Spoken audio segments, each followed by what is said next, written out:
सिंधुदुर्ग जिल्ह्यात रात्री कोसळलेल्या मुसळधार पावसामुळे जिल्ह्यातील वेंगुर्ला बेळगाव राज्य महामार्गावरील होडावडे पूल पाण्याखाली गेलाय आणि त्यामुळे या मार्गावरची वाहतूक पूर्णतः ठप्प झाली आहे। या मार्गावरील वाहतूक वेंगुर्ले मठ मार्गे सावंतवाडी अशी वळवण्यात आलेली आहे। जिल्ह्यामध्ये सध्या पावसाची संततधार सुरू आहे।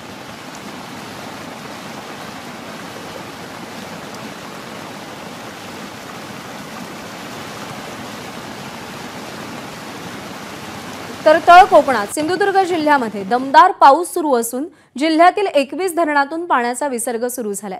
जिल्ह्यातील सर्वात मोठं तिलारी धरण 2 मध्यम तर 13 लहान धरणं काठोकाठ भरून वाहत आहेत।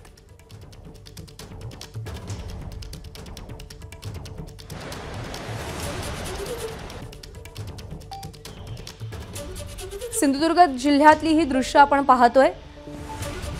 धरणं ओसंडून वाहत आहेत तर रत्नागिरीमध्ये अंजनेर येथील प्रसिद्ध दत्त मंदिर देखील पाण्याखाली गेलंय। लांजा तालुक्यातून वाहणाऱ्या काजळी नदीच्या पाणी पातळीत वाढ झाली आहे। तर रत्नागिरी जिल्ह्यामध्ये आज पावसाचा रेड अलर्ट देण्यात आलाय। लांजा तालुक्यातून वाहणाऱ्या काजळी नदीच्या पाणी पातळीत वाढ झाली आहे। अंजनारी येथील प्रसिद्ध दत्त मंदिर पाण्याखाली गेलंय। एबीपी माझा, उघडा डोळे बघा नीट।